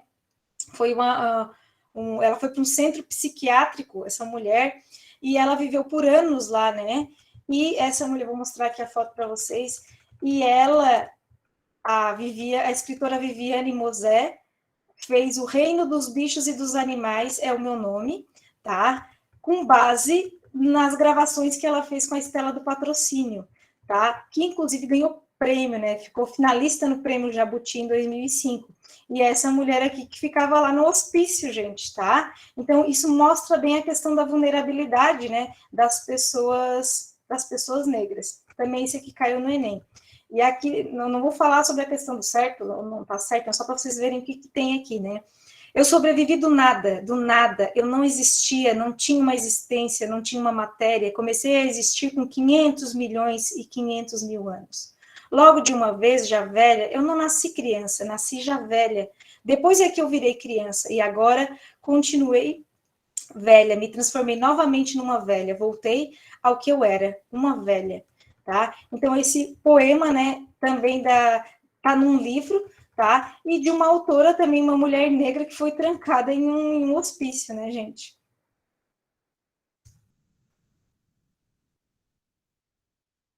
Conceição Evaristo, já falamos ontem, né, da Conceição Evaristo, que uma professora foi notificada, né, porque estava trabalhando com um livro Olhos d'Água, que é um dos livros mais famosos dela. E foi notificada por causa disso. Os próprios pais, né, não gostaram que trabalharam com esse livro. Então, eu vou sugerir outro, tá, gente? Vamos ver se eu vou ser expulsa do IFSC. Vou receber uma notificação. Deixa eu ver onde é que tá. Esse aqui, gente. Olhos d'Água é maravilhoso, mas esse aqui, gente, ó. Olha só o nome forte que ele tem. Em Submissas Lágrimas de Mulheres, da Conceição Evaristo. Gente, ele é um livro de ficção, mas ele, né, ele conta histórias como se a própria Conceição fosse até a casa dessas mulheres e contasse a história delas. Então, assim, o que eu mais gostei foi o da Shirley Paixão, né? Shirley Paixão era uma mulher negra que se casou novamente, né? E o marido dela tinha umas enteadas, tá? Que foram morar junto, e ela presenciou, né, uma cena de estupro, e ela agrediu o marido, né? E foi presa, e ela disse que não se arrepende, porque era o certo, né? E, assim, é uma história muito interessante, porque todas elas têm história de sequestro de crianças negras, né? Meninas negras para serem feitas como escravas, né? Fazer o serviço doméstico, tem várias histórias, né? Então, apesar de ser ficção, ela, de certa forma, retrata, né, algumas coisas que realmente aconteciam com essas mulheres. Então, todas essas personagens são mulheres, né, que contam situações de estupro, de desvalorização e de luta, né, sofrimento. Por isso que é Insubmissas Lágrimas de Mulher. Nada de submissa, é insubmissa. Adoro insubmissa. Então, esse é um retrato do que é a Conceição Evaristo, né, porque a Conceição Evaristo, ela também foi doméstica. Ela foi doméstica, e aqui, gente, olha que legal, eles fizeram depois que ela tem aqui, depois eu vou contar a história desse grafite aqui, né? Olha só, aqui tá, eu não sei se vocês conseguem ler o que está aqui nesse slide, mas está escrito aqui, ó, eles combinaram de nos matar, mas nós combinamos de não morrer. Olha que forte isso, né? Olha, e a foto da Conceição. E aqui, gente, outra. Opa, achei que era uma imagem, tá? Mas só para a gente conhecer um pouquinho da história, né, do porquê que ela é uma mulher tão maravilhosa, né? Ela conciliou seus estudos, né, com a vida de empregada doméstica e se formou aos 25 anos. No Rio de Janeiro, passou em concurso público para o magistério, estudou letras, ela é mestra em literatura, doutora em literatura comparada, leciona na Universidade Federal de Minas Gerais como professora visitante. e ela estreou também nos Cadernos Negros, né? Suas obras abordam as questões de discriminação, a questão de gênero, eu acho que isso talvez incomode um pouco, né? As pessoas, porque ela trabalha bem a questão da sexualidade da mulher, né? A sexualidade da mulher negra, né? E isso incomoda, às vezes, né? Quem vai ler. Mas é o que ela quer mesmo, gente. Ela quer incomodar, né? A Conceição Evaristo, ela tem essa força, né? De voltar esse olhar, né? Para a mulher negra. E ontem a gente falou um pouquinho sobre isso, né? Que não tem ninguém que vai falar verdades secretas. Vamos contra isso, é pornografia. Ninguém vai contra isso, né? Minha filha está lendo 50 Tons de Cinza. Ninguém vai proibir, né, isso. Mas se uma mulher negra fala de sexualidade em um livro, dentro da escola, principalmente, daí já é um escândalo, né? Então, mas é isso mesmo que a Conceição Evaristo ela quer fazer, ela usa a arte justamente para mexer e para se mostrar, né, para trazer essa representatividade da mulher forte. Tipo, nós estamos aqui, nós temos sexualidade, nós temos as nossas vivências, né, que ela chama de escrevivência, ela cria muitas palavras, né, que eu acho o máximo. E aqui, gente, ela foi a homenageada, né, do Enem 2018.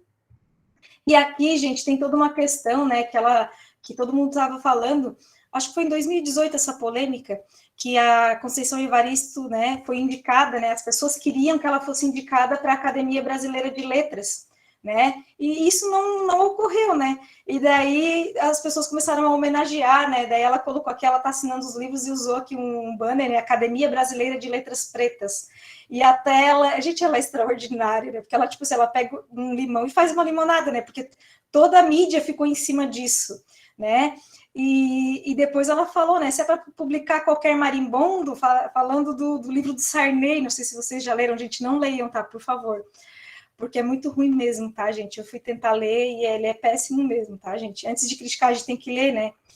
Então, ela realmente, tipo, sambou na cara da sociedade, né, porque ela disse, gente, se é para publicar qualquer marimbondo para ir lá para a Academia Brasileira, eu não quero, né, então, Academia Brasileira de Letras Pretas, eu tô aqui, eu tô na luta, né, então eu achei essa imagem aqui muito forte. Gente, ela não é extraordinária? Não é, gente, a mulher extraordinária, ela é extraordinária, um exemplo, né. Gente, eu sei que não é da literatura brasileira, mas eu não posso deixar de falar de Djamila. Gente, Djamila é outra mulher, né? Durante a pandemia, ela teve esse livro que foi um dos mais vendidos, né? Ela é muito atuante nas redes sociais, né? Inclusive nas revistas de moda, eu vi que ela participou de muita coisa, ela estava em tudo, né? E isso traz nessa questão da imagem da mulher negra na mídia, né? E isso é muito importante. E ela publicou esse livro que é muito legal, né, e abriu bastante as portas. A gente acha que sabe tudo sobre racismo, né, então quem quiser falar, né, saber um pouco mais sobre o que é esse racismo, né, por que existe isso, o que a gente não deve fazer, né, em relação a uma pessoa negra, né, gente, ele foi muito importante para mim esse livro, então por isso que eu senti essa obrigação. Eu sei que a gente está falando de literatura, mas a gente também está falando de representação negra, né, nos livros, né, então esse livro é muito importante, né, tem na biblioteca também, se vocês quiserem ler. E falando, né, ainda sobre protagonismo negro, pesquise na biblioteca da sua escola na cidade, tá, olhe para a estante da biblioteca. Quantos livros de autoras de origem africana tem na prateleira? Agora tem um pouquinho mais, né? Porque a gente está batalhando para cada vez, né, pegar esses autores. O governo também mandou, tá, gente, uma caixa de livros que fala sobre racismo, fala sobre a literatura de autores negros, tá? Tá mudando. Mas vocês estão notando, gente, que nós estamos no século XXI. Olha só, a mudança que está vindo agora, olha quantos anos, né? Então, por isso que eu digo, a gente tem que refletir o tempo inteiro, né? Tem que ficar o tempo inteiro buscando a informação. Então, aqui, né, voltei à pergunta lá do começo, né? Quantos livros de autores e autoras negros vocês já leram, né? Procurem, tá? Aqui eu já falei bastante sobre isso, né, do projeto colonial, africanos e africanas e seus descendentes não tiveram acesso ao ensino formal e à escrita, que é aquilo que a gente falou lá no começo, então por isso a importância de a gente falar sempre. Entre tantas violências, destacam-se a imposição da religião e da língua do colonizador, eles foram proibidos de ter a sua própria religião, né, tanto que até hoje a gente fala, né, o macumbeiro, é uma religião de matriz africana, é macumbeiro. Isso é um preconceito. Eu também tinha isso, tá? Eu também tinha na minha adolescência, era assim. Então, esse processo de desconstrução é feito todo dia, gente, tá? Então, na literatura também a gente tem essa tradição branca, né? Tradição branca, conservadora, ocidental e masculina, né? Nenhuma mulher no romantismo. Agora, a gente vai trabalhar para isso, para entrar nos cânones, nos livros de teoria literária dentro das universidades. Essa discussão tem que ser feita lá dentro também. ênfase na literatura branca, europeia, e a invisibilidade da cultura africana. Então, nós temos, né, literatura africana. Nós temos. Então, por que a gente fica valorizando apenas a literatura europeia? Né? Então, vamos buscar isso. Faz parte da nossa cultura também. A colonialidade determina ainda hoje os espaços e lugares ocupados por negros e brancos e naturaliza o nosso olhar, que é aquilo que a gente viu, né, do racismo estrutural e do racismo institucional, né, individual, estrutural e... só um pouquinho, gente, está caindo aqui a minha pilha de livros, só um pouquinho. Estrutural, individual e... deixa eu pegar aqui, estrutural, individual e institucional, né? Então, as políticas afirmativas, então, quando elas surgem, né, são de todas essas lutas, né, enfrentamento ao racismo, política reparatória. Então, gente, cuidado, tá? Tomem muito cuidado antes de falar besteira nas redes sociais, de consciência humana, de orgulho branco, né? Dia da consciência branca. Por favor, gente, tá? Leiam, né, estudem. Né? Então, projeto transformador de sociedade. A gente quer um processo que transforme essa sociedade, que inclua as pessoas negras, para que a gente veja com naturalidade. Ai, gente, trancou, peraí, desculpa. Naturalidade, um médico negro, uma psicóloga negra, para que a gente olhe com naturalidade o nosso aluno dizendo, eu vou fazer medicina, eu vou fazer psicologia, né? Então, a gente tem que ver isso com naturalidade, porque o Brasil, ele é um Brasil negro, né? Então, sempre essa palavra, diáspora, o que houve, né, com o Brasil, com a escravidão? A diáspora, que é a dispersão de um povo, né? Então, vejam que toda uma cultura que eles tinham no país dele, eles nunca foram escravos, né? Eles foram escravizados e houve essa diáspora, né, no Brasil, né, que é essa dispersão de um povo, tá, da sua cultura, da sua religião, né? Até a capoeira foi proibida em determinado momento dentro do nosso país, né? Então, toda a cultura foi apagada, religião, então a gente tem que rever isso, né? Tentar juntar de novo esse cordão umbilical com a África, que nós temos esse cordão umbilical, porque o nosso país, ele tem a nossa população, né? Se eu não me engano, eu não sei como é que está a questão, porque a gente não tem mais o censo, né, desse ano não teve, né, gente, a importância do censo para saber, né, quantas pessoas se identificam como negras, né, a gente não tem esse dado atual, né, era 80% da população negra, né, agora não sei como tá isso. Pode falar, Elisa. Bem seguindo essa ideia aí que, tipo, mais de 50% das pessoas no Brasil são negras, foi o que eu levei, tipo, eu fiquei assustada, assim, esse ano, na hora do projeto integrador, porque eu e o meu grupo, nossa primeira ideia era que as entrevistas do nosso público-alvo fossem apenas com pessoas negras. No fim, a gente acabou não seguindo essa ideia, só metade só eram pessoas negras, mas depois a nossa persona, né, ela era negra. Mas na hora de eu pensar em alguém para eu entrevistar, eu não sabia quem. Eu fui me dar conta de que a maioria das pessoas ao meu redor são brancas, tipo assim, são raras as pessoas negras que eu conheço. E elas são a maioria no país inteiro, e eu não conheço muitas. Pode falar, Natália. Eu acho que isso vai muito da região em que a gente vive, né? Com certeza a questão geográfica interfere bastante nisso. Mas tanto que é por isso que a gente acaba escutando também algumas coisas horríveis, né, de pessoas de outros estados que estão mais para o norte do país, que chamam a gente de pessoas que apoiam Hitler, vamos falar assim. Isso é terrível, os dois lados se atacando e existindo essa diferença só por questão de cor e tudo mais, mas a gente sabe que ainda assim é um pouco da realidade, porque principalmente se tu vai para lugares que são mais de interior ainda, e é muito comum o pessoal ter um avô que ainda é racista, e aquela pessoa não vai mudar aquele pensamento.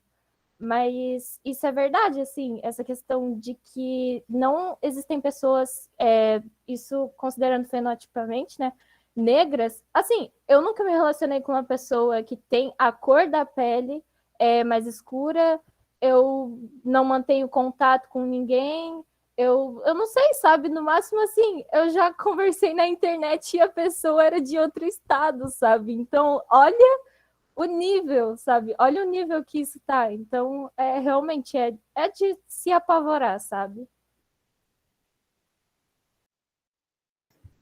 Maurício?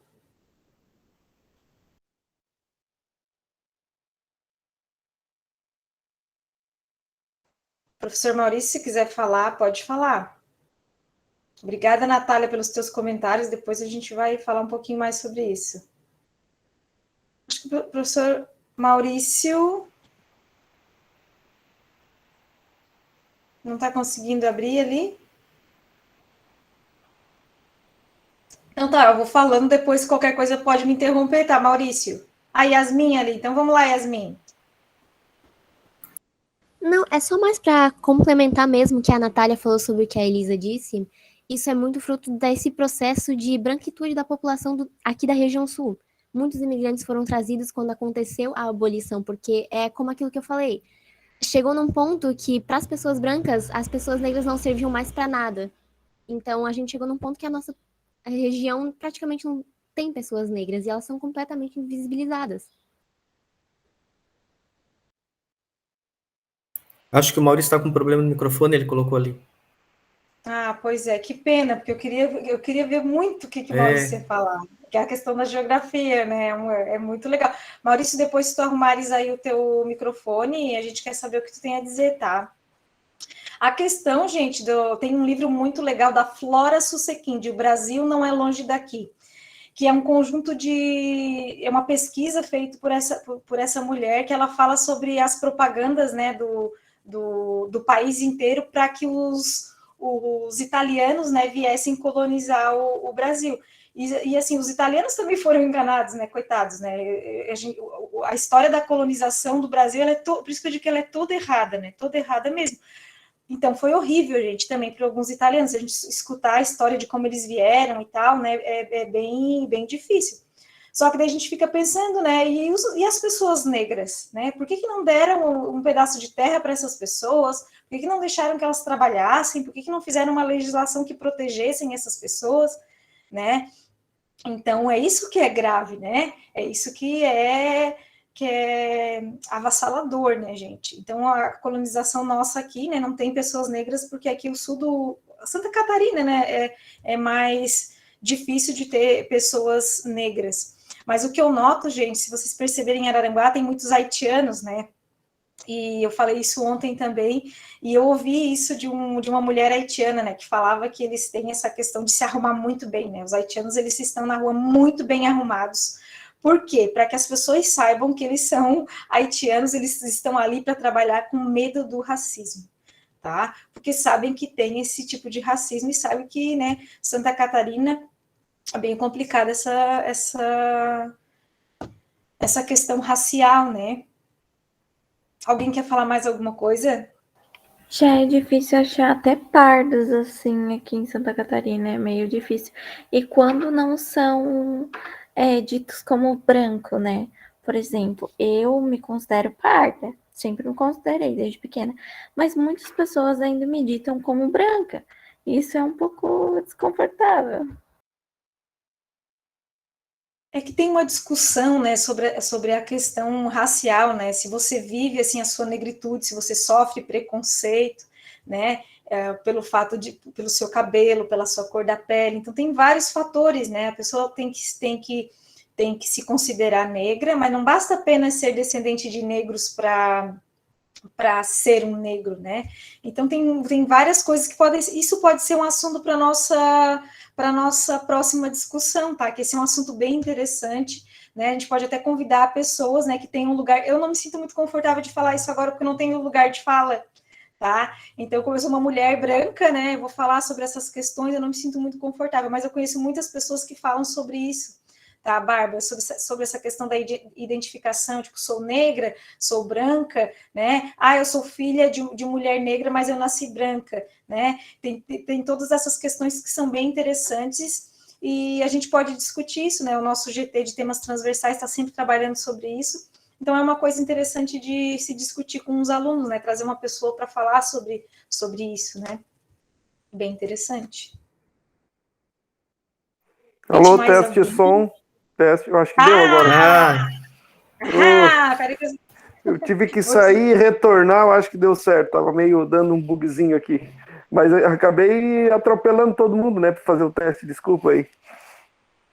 Não, tudo certo. Pode falar, Moisés. Então, Bamar, um prazer estar participando nessa tarde desse evento. Ontem também, na segunda-feira, foi muito bom. É sempre muito bacana. Eu agora também acabo acompanhando no celular, porque a gente consegue ficar mais confortável, né? No computador eu já não aguento mais ficar sentado numa cadeira na frente do computador. E daí o evento, assim, quando é mais longo, eu gosto de ir por nada, por isso que acabou dando esses probleminhas. Enfim, vamos lá. Eu acredito que alguns dos alunos já escutaram isso de mim, os colegas dos temas transversais, mas na geografia, o ícone da geografia brasileira é um autor negro, baiano, Milton Santos. Quem está na Geografia 2, a gente já conversou bastante sobre ele, e existem vários relatos, né, do Milton Santos, na época da academia, do esforço que ele tinha que fazer para ser aceito nessa comunidade, na comunidade acadêmica, que é uma comunidade extremamente difícil também, né? Ela tem um monte de rituais, e o preconceito e o racismo também existe dentro da academia. Quem já leu alguns livros do Milton Santos consegue perceber o rigor científico que ele tem. Ele tem um rigor muito grande.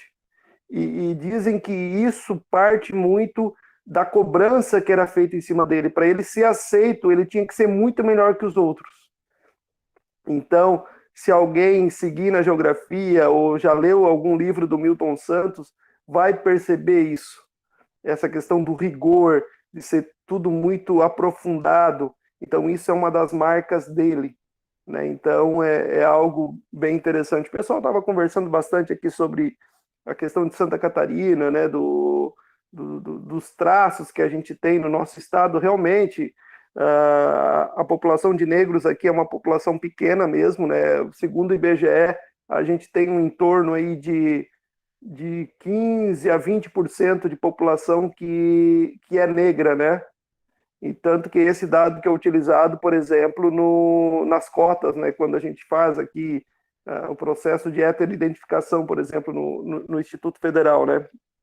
E essa comparação que a Carla já fez também algumas vezes hoje é muito interessante, porque nós, que a grande maioria somos descendentes de brancos europeus, né? Eu, por exemplo, tenho uma descendência italiana forte, e a maioria dos que estão aqui nesse evento, né? A gente reclama, os nossos antepassados reclamavam muito, né, da dificuldade que foi vir da Europa se estabelecer aqui, mas quando a gente compara com a população negra, da questão da lei de terras, lá de 1850, lá do primeiro vídeo, né, que praticamente limitava o acesso ao negro à terra, né, a ter um pedaço de chão para poder sobreviver. Até isso foi negado ao negro. Então, é algo estarrecedor, né? E eu acredito, até de maneira um pouco provocativa agora, que esse sentimento que a gente percebe aqui no sul do Brasil, esse ar de superioridade, essa questão muito que tinha em voga há uns anos atrás, do sul é o meu país, a gente percebe na fala de muitas pessoas, né, de que nós levamos o país nas costas, que nós somos melhores, que o resto do Brasil não presta, que não gosta de trabalhar, e isso é culturalmente passado, é incrível. E graças, né, nós tivemos a oportunidade de poder estudar, de nos aprofundar, e a gente está desconstruindo esses discursos. Como a Carla colocou no início, né, essa questão das religiões de matrizes africanas, né, a questão do macumbeiro. A gente, desde criança, quando a gente frequenta a igreja católica, as pessoas mais velhas da igreja colocam essa sementinha. E se a gente não tiver a oportunidade de refletir, estudar e desconstruir isso, a gente vai estar passando adiante. Então é uma tarefa assim bem complicada. Mas é isso. Muito obrigado aí por todos que estão organizando o evento. Mas o que eu digo, Maurício, é que eu digo, a gente não tem lugar de fala como pessoas negras, né? Por mais que a gente tente falar, a gente não sentiu essas dores, mas nós temos um lugar de fala como educadores. Então, a todo momento, a gente precisa fazer isso, através da educação, né? Só que tu falaste ali da questão da religião, né? Que teve uma época que a gente trouxe duas palestrantes para falarem sobre essa questão das religiões de matrizes africanas, para tirar essa questão do mito, do macumbeiro e tal, porque eu também queria saber, né? Uma questão que eu gostaria de saber, porque é a coisa que a gente ouve falar, lê, mas eu queria saber mesmo como é que funciona e tal. Só que pensa trazer isso hoje para dentro da escola, né? É uma coisa que as pessoas enxergam como um problema. Ah, estão falando sobre macumba, né? Tem essa questão da incomodação, né? Das barreiras que a gente sente quando a gente quer trazer um determinado conhecimento. E em relação ali ao que tu falaste, eu queria ler um trechinho, Maurício, de um livro de história do Rocha Pombo, que ele fala da questão dos colonizadores. Posso ler um trechinho, gente? Vocês não estão entediados? Porque já tá, gente, 3h35, né? Eu já estou terminando, tá, gente? Eu só quero ler aqui para fechar, porque eu achei tudo a ver com o que o Maurício falou. Olha só, aqui nesse trecho do livro Nossa Pátria, Rocha Pombo, né, fala dos africanos, os africanos, o trecho do capítulo 10. Ele fala, o rei de Portugal queria muito aumentar logo a população do Brasil, pois um país tão grande nada valia sem gente, não tinha gente, né? Índio não é gente, né? Para isso, oferecia o rei suas terras a todos os que desejassem vir para a América. Olha quanto isso é problemático, né? Assim, não havia colono que não tivesse suas terras. Muitos desejavam possuir léguas e léguas de campos e matos. Mas acontecia que o colono, senhor de tantas terras, ficava na pobreza, porque não podia sozinho tirar proveito delas. Não vou falar nada, vocês que vão interpretar, tá? Depois. Foi então que o colono chamou os índios para auxiliarem nas lavouras. Chamou, né, gente? Tipo, venham. Os índios, porém, eram homens que tinham vivido daqui sempre muito livres e sem necessidade de trabalhar. Foi preciso, pois, obrigá-los, e então começou uma luta medonha entre os colonos e os índios. Por fim, os colonos desanimaram. Olha que dó dos colonos, né, gente? Porque tanto o rei de Portugal como os padres jesuítas que vinham para aqui tomavam quase sempre o partido dos índios. A gente estudou isso lá no quinhentismo, né? Cuidaram, então, os colonos de trazer aqui gente da África, trazer. Essa gente era também selvagem como os índios e vivia lá quase como os índios viviam aqui. Apenas os africanos não eram livres como os índios, tinham os seus reis e com eles eram muito cruéis, tentando justificar a questão da escravidão. Aqueles reis vendiam gente como se fosse gado. Então vamos fazer o mesmo, né, gente?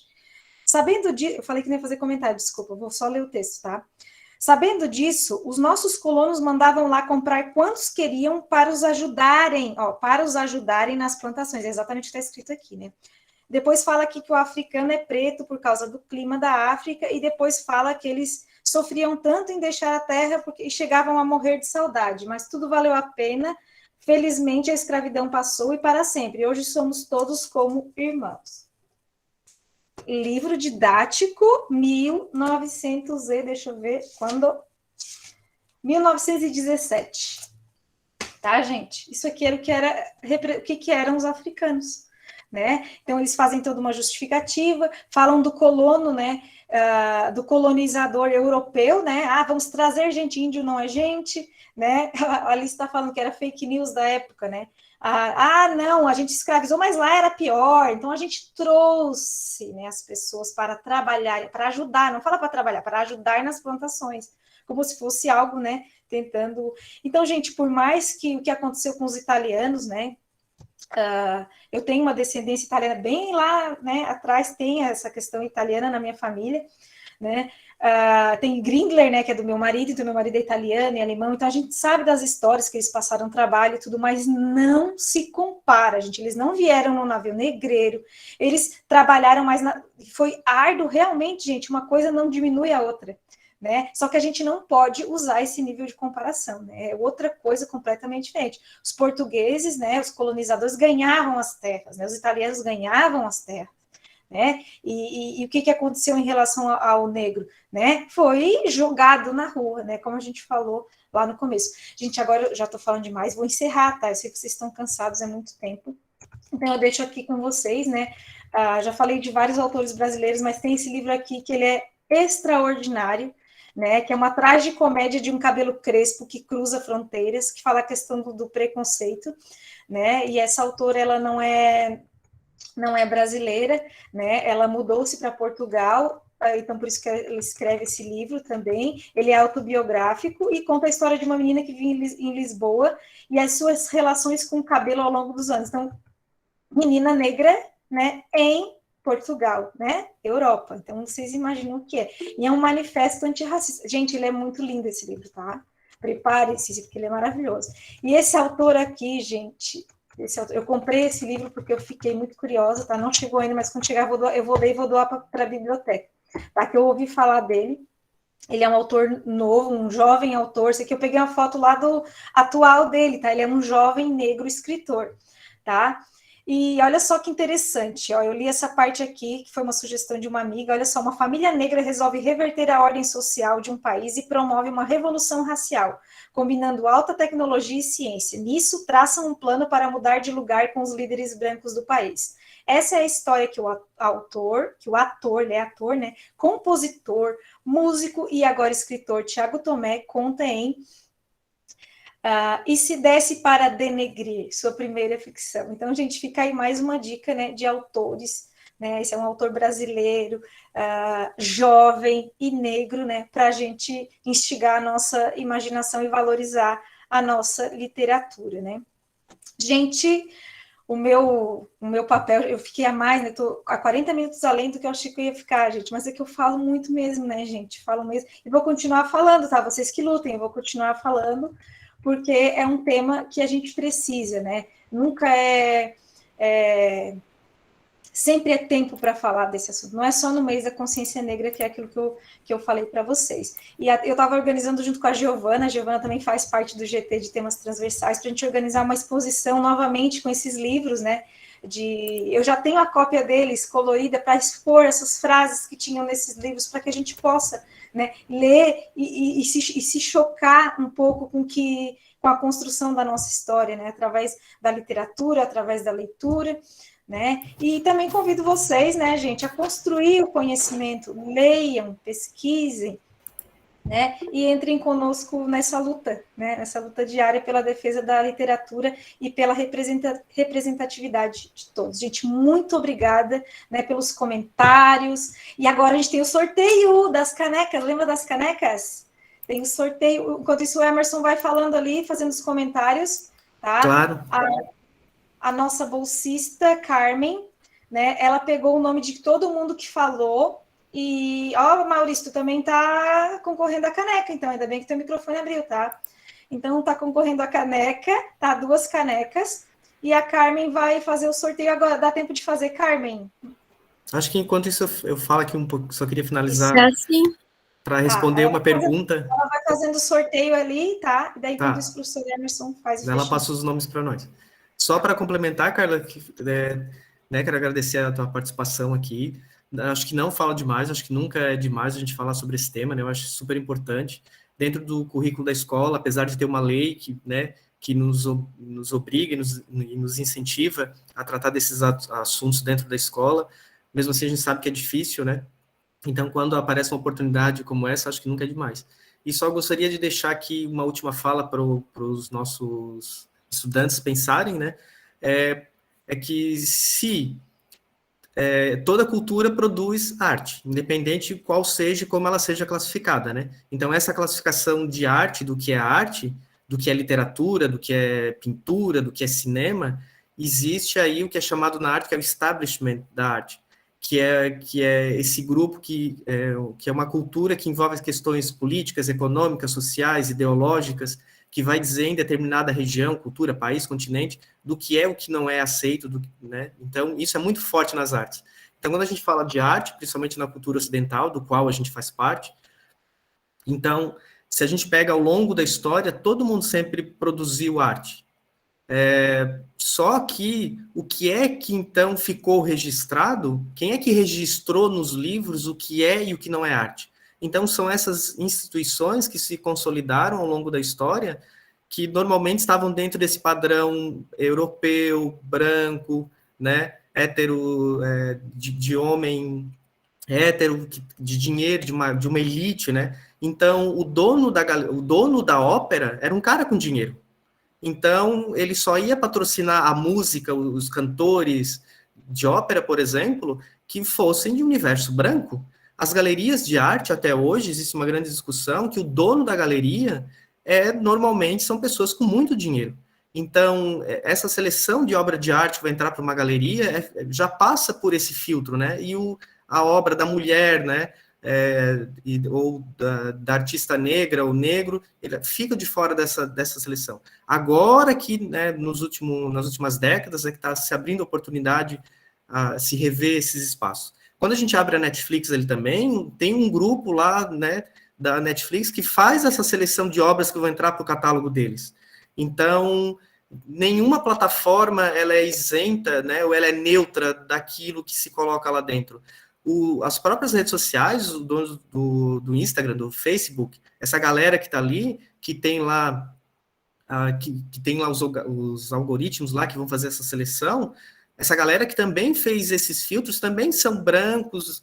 Então, se a gente pensar, né, existiu sim ao longo da história sempre a arte, né, de todos os povos, de todas as culturas, de todas as cores, só que o que entrou para os livros, o que entrou para os currículos, passou por esse establishment, eu estou falando agora no caso de arte, né, entrou para esses filtros da arte. Tanto que as primeiras escolas de arte, as primeiras universidades, só entrava quem tinha muito dinheiro. Né? Então, quando a gente pega lá o barroco brasileiro, quem são os artistas, o barroco brasileiro, o barroco no geral, né? Tanto no Brasil e tal, quem é que tinha oportunidade de estudar e produzir, né, uma arte, a arte desse período? Normalmente eram as pessoas que tinham acesso a melhores condições de vida, né, que pudessem produzir, ou tinham um patrocinador, e que vai patrocinar, né, nessa cultura esses temas brancos, vamos dizer assim. Então, só para a gente pensar isso, né, que existe sim muitos autores, autoras, artistas negros na pintura, na escultura, na dança, na música, no teatro, né, no Brasil, e que se a gente for procurar agora na internet, o legal da internet é isso, né, que a gente consegue ali procurar e ver listas de filmes, de livros que foram produzidos, ficaram esquecidos e que agora estão retomando. Então, só para a gente pensar um pouquinho sobre isso, né. A Natália levantou a mão, essa era a minha contribuição, né. Pode falar, Natália? Falando justamente sobre essa questão da arte e tudo mais, se for puxar para o lado do cinema e pegar séries, filmes, tem uma coisa que incomoda bastante, que é quando a gente até ouve aquelas brincadeiras, né? A cota de pessoas negras que tem que aparecer num filme, a cota de pessoas negras que tem que aparecer numa série. Tipo assim, que coisa horrível, sabe? E geralmente quando a pessoa aparece, ela, tipo assim, tá ali pra fazer algum papel que é considerado tosco, pra ser alguma coisa engraçada, alguma coisa secundária. E quando é pra ela ser a protagonista, ainda por cima as pessoas reclamam, sabe? Sim. E tu vê isso, principalmente quando existe uma comunidade já consolidada, como, por exemplo, filmes de heróis da Marvel ou da DC, tipo assim, sei lá, se quiser colocar o Homem-Aranha negro, as pessoas vão reclamar, mas o Homem-Aranha não é negro. O Homem-Aranha não existe, ele é uma pessoa, pronto, sabe? Então, assim, é uma coisa que, sabe, o que vai mudar a pessoa ser negra ou não ser, sabe? Ela atuando naquele papel. O que te incomoda tanto, sabe? Né? Então, sei lá, só um comentário sobre isso. É isso, fica aqui os questionamentos para a gente pensar, né? Adorei, Natália, a consciência humana, Natália. Não é? É isso que eu digo, gente. A realidade é outra, né? A realidade é bem diferente. Gente, já saiu o resultado do nosso sorteio. Estou olhando aqui no WhatsApp. A primeira ganhadora é uma menina. E ela é do primeiro ano. Tives. É a Maria Clara dos Santos Pedroso. Vou te entregar pessoalmente essa caneca, Maria Clara, tá? Vou te entregar. E a segunda é do Tives também, Tives 2. Dica, ela é filha de professora. Tchá, tchá. Filha de professora da moda. Tchá, tchá. É a Elisa Hilsendegger Pereira de Oliveira. Tá, ganhou. A Elisa já... então parabéns, gente. Essa caneca ela é maravilhosa, divina, perfeita. Eu vou entregar para vocês, tá? Na nossa próxima aula. Parabéns, muito obrigada pelas contribuições, obrigada também ali a professora Cristiane, professora Valéria, todos os professores aqui do GT de temas transversais. Maurício também era nosso integrante do GT, né, Maurício? Então, a gente sempre construiu coisas muito boas. Obrigada, professor Emerson, né, sempre ali o coordenador da Semana de Arte e Cultura, por esse trabalho incrível, aos bolsistas, gente, a todo mundo, tá? Muito obrigada, a gente não é nada sem vocês, sem a participação de vocês, e a gente espera plantar essa sementinha, né, da arte, da cultura, né, a gente sempre fala ética, cultura e cidadania, é isso aí, gente, é todo dia, tá bom, gente? Um beijo, vou parar de falar agora, tá, gente? Vamos fazer... abraço, um beijo. E a foto, não vamos esquecer da foto, ligando a câmera, gente. Quem puder abrir a câmera para a gente fazer uma foto, para a gente lembrar desse momento, para a gente guardar. A gente vai fazer um print aqui da tela. Eu bem descarado, cheguei só no final, vou aparecer na problema. foto. Tudo pronto? Alguém quer abrir a câmera? Olha, Elisa. Oi, Elisa. Vou fazendo as fotos, ó. Já foi uma, Juliana, a Cris, a Fábio. Deixa aí a galera se animar a abrir, porque eles estão, ó, Fábio, ó, ô bonitona, Didi. Tá saindo foto. Lá. Ai, gente, sem condição de abrir, então... mas vamos lá. Então, vou esperar a Bárbara. E pose. Pronto. Obrigado, pessoal. A gente encontra vocês agora na sexta-feira. A gente tem a mostra de radionovelas, videonovelas e os curtas. E tem também, para os 16 alunos lá, a gente já mandou e-mail da oficina, que é no mesmo horário, com a professora Valéria, que vai ser no campus, é presencial, né, professora Valéria? Isso mesmo. E aí, qualquer dúvida, pode entrar em contato comigo lá no WhatsApp ou por e-mail, tá bom? E obrigado. Também as atividades assíncronas que estão acontecendo no blog do evento. E é muito importante que vocês entrem nas atividades, no blog, e deixem comentário para a gente, né? Esses comentários são muito importantes para a gente depois usar no nosso relatório, para justificar o pedido de projeto do ano que vem e mostrar que tem a participação dos nossos alunos. Tá bom? Então, um bom restinho aí de semana e nos vemos. Um abraço. Tchau a todos. Tchau, tchau, gente. Beijos. Tchau, tchau.